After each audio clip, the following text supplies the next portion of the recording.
Kaibigan, pag-usapan po natin, masakit ang paa. Actually, masakit ang paa ko ngayon kaya ito tinapik ko causes of foot pain. Maraming dahilan kung bakit masakit ang paa, malalaman natin dito. Hopefully, maibsan natin ang inyong sakit sa paa. Ito isa sa mga number 1 complaint. Tignan natin So, pag sumasakit ang paa, titingnan nyo anong parte ng paa ang masakit. Pag dito sa may talampakan, lalo dito na sa may heel, pwedeng plantar fasciitis. Ito, kaka-jogging, kakalakad, o baka pangit yung sapatos, pwede yan. Tumitigas to, itong fascia. Napakasakit niyan. Meron din Achilles tendonitis, dito naman na masakit. Dito, sa kakalakad din yan. Meron din tinatawag na heel spur. Dito, nagkakaroon ng buto, umuusli ang buto. Pag usli ng buto, napakasakit yan, tumatama sa laman. Pwedeng arthritis lang, sa katandaan, arthritis. Yung iba naman common, ingrown toenail, makikita mo naman na may problema ka dyan, maraming kalyo, masikip ang sapatos, halata naman, bakit sumasakit.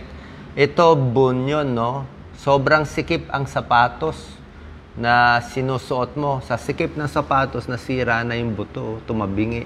Kaya hindi maganda ang lakad mo dito. Kailangan tamang-tama sukat ng sapatos. Meron ding mga masasakit dito sa gitna. Okay? So anyway, sample lang yon ng mga possibilities kung bakit sumasakit ang paa. Pero tignan nyo kung saan dito tatapat sa inyo. Foot structure. Baka may diferensya ang paa mismo. Parang ako, meron akong flat feet Medyo flat feet ako. So, flat feet, pag tapak ng paa, flat na flat, dapat may arch yun Dapat naka-arch yung paa natin Gusto mo may arch pero may tao talaga nagpa-flat yung paa, kaya mas sumasakit ang paa. Ang treatment dito, rubber shoes na may arch. Yung may arch, may arko. Pwedeng na-sprain ka, napilay, na injury, kaya sumakit ang paa. Ito po, katabaan. Basta overweight, masakit ang tuhod, masakit ang paa, masakit ang likod. Sa bigat nai-strain yung mga muscles natin. Overuse, jogging, runner, di ba? Marathon runner. Yan. Overuse, sobrang lakad, sobrang trabaho, sobrang takbo. Delikado po. Masisira ang paa natin. Diba? Maganda mag-exercise pero dapat may pahinga din. Overuse, napupudpud yung paa. Pwede rin mapudpud ang tuhod. Pregnancy, mga buntis din. Minsan, sumasakit din yung paa. Ito po, very common. Pangit ang sapatos. Masyadong malaki ang sapatos o masyadong maliit ang sapatos. Alam ko, tayo pasa-pasa ng sapatos, diba? Kasi nga, mahal Oo, pero yun din nga ang problema. Pag hindi angkop yung sukat ng sapatos. Pag sobrang sikip, di ba, gaganon yung paa mo Magdidikit, kaya yung tapak mo hindi maganda. Wala ka sa balance. Ito yung mga sample, pinakita ko sa inyo. Pag dito sa may talampakan, pwedeng plantar fasciitis yan. Tuturo ko mamaya yung treatment. Actually, pwede ring diabetic Mamaya explain natin. Baka wala palang diferensya dito sa mga litid, may diabetes pala kaya nasira yung nerve. Meron din ganun problema. Check din ang blood sugar. May tinatawag na heel spur. Ito yung sinasabi ko.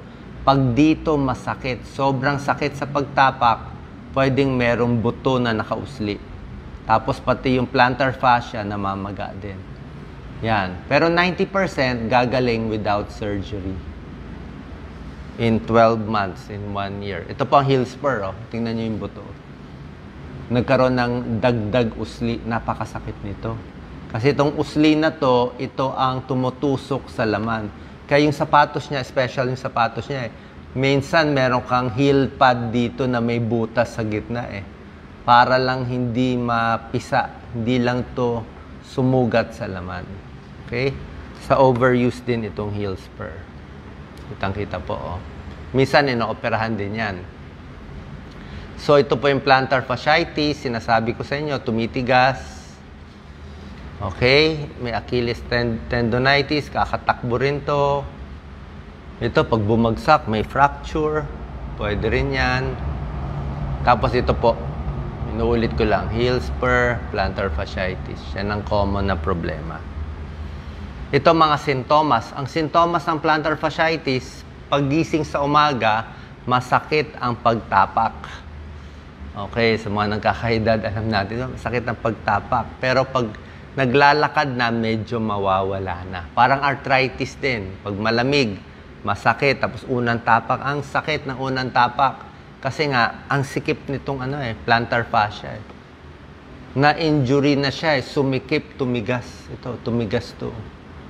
Kaya hindi mo na siya matapak na maigi. O yan, no? Ano treatment natin sa plantar fasciitis? Rest, tamang sapatos, malambot na sapatos, heel pads, minsan nilalagyan ng pad, painkiller pag sobra sakit, at merong mga exercise at stretch tayo na ituturo. Pero bago tayo pumunta doon, pakita ko lang ito ang normal foot. May arch. Tingnan nyo po yung paa nyo, dapat may arch. Pag tumapak kayo, kunwari sa ink or sa sand, sa buhangin, o kung basa yung paa nyo, tumapak kayo dito sa isang papel, dapat hindi yung buong paa lalapat doon sa papel. Dapat may parte na hindi lumalapat kasi may arch siya. Ito ang normal. Normal yung ganyan lang ang itsura sa buhangin.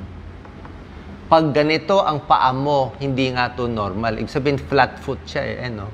Naka-flat Ito, ang problema ko, medyo flat foot ako Ito ang tama, may arch. Yan. Para maganda ang lakad. Ito hindi maganda, flat na flat.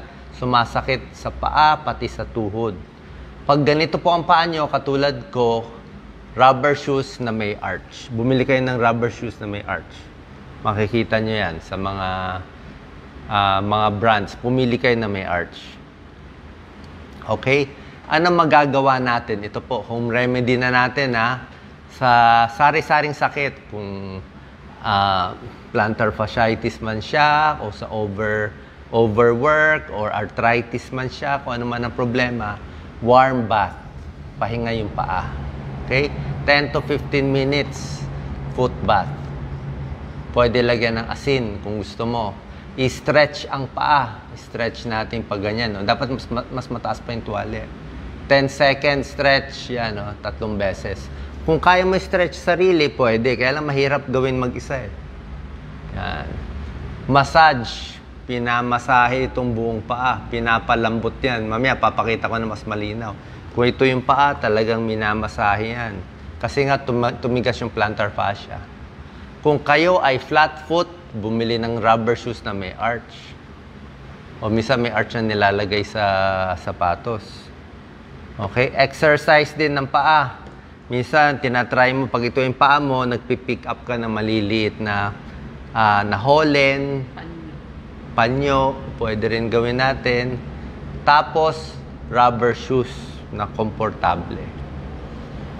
Tignan nyo po maigi remedies for foot pain. Ganito gagawin nyo, inuulit ko lang. Maligamgam na tubig, isoak ang paa. 10 to 15 minutes. Gusto nga nila Epsom salt Ordinary salt, pwede na rin. Number 2, stretch yung paa. Papakita ko paano ini-stretch yung paa. Tamang-tamang stretch lang yung nararamdaman mo. Hindi dapat masakit. Dapat nararamdaman mo yung stretch, pero hindi dapat yung napupunit.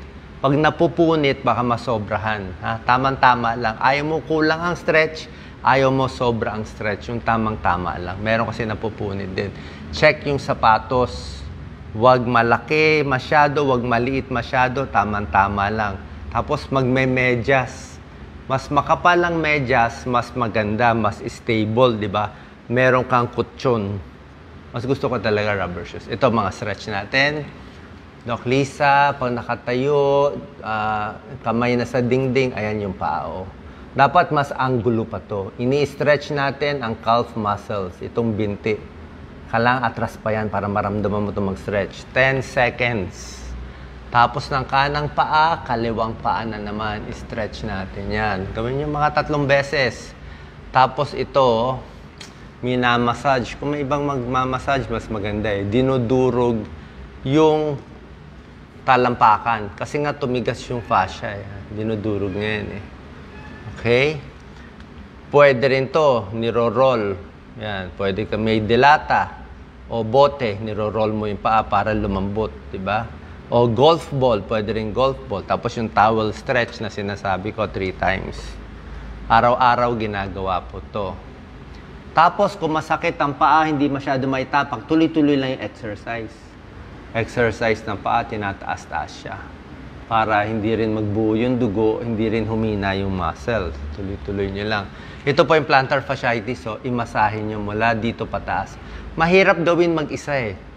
Kung pwede nga, merong gagawa sa'yo, mas maganda yan. No? Pero kung wala talaga gagawa, sariling sikap. Pwede nga dulo ng ballpen eh. Pero parang mahirap dulo ng ballpen eh. Baka masugat ka pa. Ito. Pwede nyo gawin, kung iba gagawa, knuckles eh. Ito yung nina-knuckles yan. Masakit na masarap. 10 to 15 minutes, ilalambot mo yung plantar fascia. Kasi nga tumigas eh. Ayaw na siyang mag-bend eh. So, ilalambot mo to, dudurugin mo, masakit sa una. After 10 to 15 minutes, bibigay yung plantar fascia. Lalambot yan. Pag lumambot na yan, stretch mo ng ganito 3 beses. Mahapdi, siguro 1 day, 2 days mahapdi, pero unti-unti lumuluwag siya. Lumuluwag siya. Okay? Tapos ito rin, pampaluwag. Mas maganda golf ball para matigas. Golf ball, pwede yan. Pwede nilalagyan ito. Pang ano to eh. Heel spur. Dito, nasa gitna, para hindi matapakan. Rubber shoes na may arch, oh. Pang flat feet to. Gusto ko po talaga to yan. Oh. Yan. Dapat may arch. Merong iba't ibang mga sapatos. Makikita nyo na mas tingnan nyo lang kung ano mas babagay sa inyo. Depende kung high arch or flat feet. So ito, inuulit ko lang ang treatment. Tamang sapatos. Warm up muna sa umaga. Huwag agad-agad tatakbo. Stretch muna, unti-unti para gumana yung sa paa. At iwas sa mga pangit na sapatos. Lose weight, magpapapayat. Pero may isang tip pa ako. Magandang tip, alam nyo, ito para sa akin, tumingin sa baba kung saan naglalakad. Yan ang pinakamahalagang tip. Tumingin sa baba. Kasi pag hindi ka titingin sa baba, o mas maganda may kasama ka, katulad nung isang araw, naglalakad kami sa damuhan, merong nakalubog pala na party doon. Mapipilay ka doon. Si Doc Lisa, dati kumakain kami sa restaurant, sa pancake eh. Paglabas niya sa pancake, butas yung yung bilog. Ano nangyari? Butas. Napilay tuloy. Butas eh. Pag tapak mo, wala palang matatapakan. Minsan may ganun eh. Hindi naayos eh. So, yun po.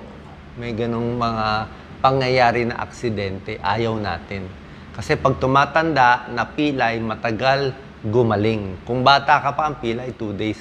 Pag matanda, 1 week, 2 weeks bago gagaling. Heel spur, yung iba, inooperahan. Okay, sana hindi tayo mabot dyan. Tapos, meron namang masakit ang paa, pero wala naman diferensya yung mga muscle nung paa. Diabetic pala. May problema pala yung nerve neuropathy, kaya nga sumasakit yung paa. Oo, sumasakit. So, pwedeng check ang blood sugar. Meron ding peripheral artery disease, yung artery naman na may problema. Pwede rin to sa diabetes, pwede sa nagkakaedad. Nagsusugat ang paa, nag-iiba ang kulay, nawawalan ng balahibo, pero masakit din yung paa niya. Yung pala, diabetes o iba yung naging problema. Okay? Sana po nakatulong tong mga tips natin para maibsan yung sakit sa paa. Kung may problema, pa-check po tayo sa ating doktor, pwede sa orthopedic surgeon or sa general doctor. God bless po.